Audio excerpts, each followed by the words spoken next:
ವೇದಿಕೆ ಇರತಕ್ಕಂಥ ಅನೇಕ ಸಮಾಜಗಳು ನನ್ನ ಬಂಧುಗಳಿಗೆ ಅವರಿಗೆಲ್ಲ ಈಗಾಗಲೇ ಸ್ವಾಗತ ಮಾಡಿದ್ದಾರೆ. ನಿಮ್ಮ ಅಲ್ಲಿ ವಿಶ್ವಾಸಗಳು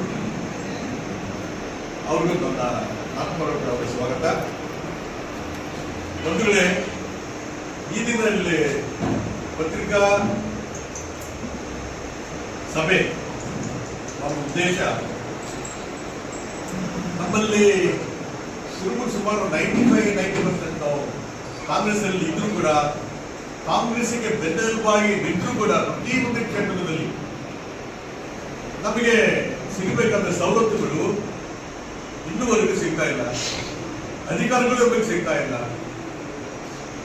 ಕಾಂಗ್ರೆಸ್ ನಮ್ಮನ್ನು ಬೆಳೆಸ್ಕೊಳ್ತಿದೆ, ಆದರೆ ನಾವು ನೋವು ಹಾಗೆ ಇವತ್ತಿನೂ ಕೂಡ ನಮ್ಮ ಜೊತೆಲೇ ಇದೆ, ಕಾಂಗ್ರೆಸ್ಸಿನ ಜೊತೆಲೇ ಇದೆ.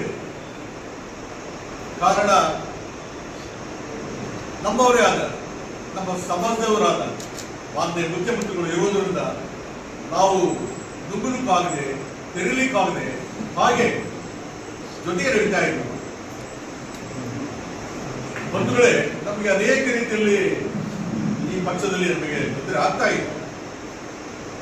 ಇವತ್ತಿನವರೆಗಾಗಿ ಕಾಂಗ್ರೆಸ್ ಅಲ್ಲಿ ಕುರುಬರಲ್ಲಿ ಒಬ್ಬ ಡಿಸಿಸಿ ಅಧ್ಯಕ್ಷ ಮಾಡಿಲ್ಲ.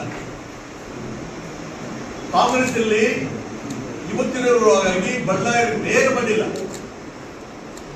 ಕಾಂಗ್ರೆಸ್ ಅಲ್ಲಿ ಇವತ್ತಿನವರೆಗಾಗಿ ಇವತ್ತು ಜಿಲ್ಲಾ ಪಂಚಾಯತ್ ಅಧ್ಯಕ್ಷ ಮಾಡಿಲ್ಲ.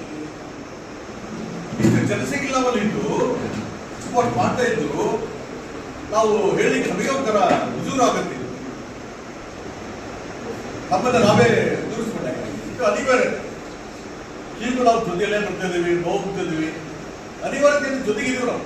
ಆದರೆ ನಮ್ಮ ಮೇಲಧಿಕಾರಿಗಳಾಗಲಿ, ಮೇಲಿದ್ದ ರಾಜಕಾರಣಿಗಳಾಗಲಿ, ಅಧಿಕಾರದಲ್ಲಿರುವಂತಕ್ಕಂಥ ರಾಜಕಾರಣಿಗಳಾಗಲಿ ನಮ್ಮನ್ನ ಆಕ್ಚುಲಿ ಅವ್ರ ವಿಶ್ವಾಸಕ್ಕೆ ತಗೊಳ್ಕೊಳ್ತಾ ಇಲ್ಲ. ಅದು ಗೊತ್ತಿಲ್ಲ ಯಾಕೆ ಆಗ್ತಾ ಇಲ್ಲ.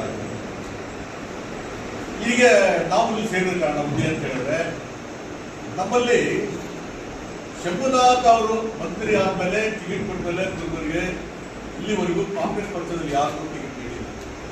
ಅವಾಗ ಜಿಲ್ಲೆ ಅಖಂಡ ಜಿಲ್ಲೆ ಇದ್ದಾಗ ಅದು ನಾವು ಹೋರಾಟ ಮಾಡಿದ್ರೆ ಶಂಭುನಾಥ್ಗೆ ಅದು ಮತ್ತೆ ಬೇರೆ ಕಾರಣದಿಂದ ಟಿಕೆಟ್ ಕೊಟ್ಟರಲ್ಲಿ ಹಾಗಿದ್ರೆ ಸೋಮನಾಳ ಇಲ್ಲಿ ಎದುರಿಗೆ ಪ್ರಭಾವ ವ್ಯಕ್ತಿ ಇದ್ದಾನೆ ಹಾಗಂತ ಹೇಳ್ಬಿಟ್ಟು ಟಿಕೆಟ್ ಕೊಟ್ಟರು. ಅದೃಷ್ಟವಾದ ಅಲ್ಲಿ ಅವ್ರಿಗೆ ಗೆದ್ರು. ಆಮೇಲೆ ಅವ್ರ ಅದೇ ಲಾಸ್ಟ್. ಇವತ್ತಿನವರೆಗಾಗಿ ನಮಗೆ ಕಾಂಗ್ರೆಸ್ಸಲ್ಲಿ ಟಿಕೆಟ್ ಸಿಗಲಿಲ್ಲ. ಇವತ್ತು ನಾವು ಕೇಳೋದು ಬಹಳ ವಿಚಿತ್ರ ಆಗಿದೆ. ಯಾಕೆಂದ್ರೆ ರಿಸರ್ವೇಷನ್ 5% ರಿಸರ್ವೇಷನ್ ಆಗಿದೆ. ಕೊಡೋದಲ್ಲ, ಇವರು ಬುಡ ಅಧ್ಯಕ್ಷರು ಕಾಂಗ್ರೆಸ್ ಆಗಿಲ್ಲ. ಬುಡ ಅಧ್ಯಕ್ಷರು ಇಷ್ಟು ಜನಸಂಖ್ಯೆ ನಮಗೆ ಒಂಥರ ಸೋಚಿ ಅನಿಸುತ್ತೆ, ದುಃಖ ಆಗುತ್ತೆ. ಈ ಭಾಗದಲ್ಲಿ ಶಂಭುನಾಥ ಆದ್ಮೇಲೆ ನಮ್ಮಲ್ಲಿ ಮಂತ್ರಿಗಳು ಇವತ್ತು ಯಾರು ಹೇಳ್ತಲ್ಲ ಎಮ್ಮೆಲ್ ಆಗಿಲ್ಲ. ನಮ್ಮ ಈಗ ಬೇಡಿಕೆ ಅಂತ ಹೇಳಿದ್ರೆ, ನಮ್ಮ ಪಕ್ಕದ ಜಿಲ್ಲೆಯವರು ಕೊಪ್ಪಳ ಕ್ಷೇತ್ರದಲ್ಲಿ ನಮ್ಮ ಆತ್ಮೀಯರು ಸಮಾಜದವರಾದ ರಾಘವೇಂದ್ರ ಹಿಟ್ನಾಳ್ ಅವರು ಶಾಸಕರಾಗಿದ್ದಾರೆ. 2-3 ಸಲ ಗೆದ್ದಿದ್ದಾರೆ ಅವರು. ಅಟ್ಲೀಸ್ಟ್ ಈ ಸರಿ ಆದರೂ ಸರ್ಕಾರ ಏನಾದರೂ ಪುನರಚನೆ ಆದರೆ ಆಗ್ಲಾದ್ರೂ ನಮಗೆ ಒಂದು ಅವಕಾಶ ಕೊಟ್ಟು ನಮ್ಮ ರಾಘವೇಂದ್ರ ಹಿಟ್ನಾಳ್ ಅವರು ಮಂತ್ರಿ ಮಾಡಲಿ ಅಂತ ಬೇಡಿ. ಒಂದೇ. ಎರಡನೇದು,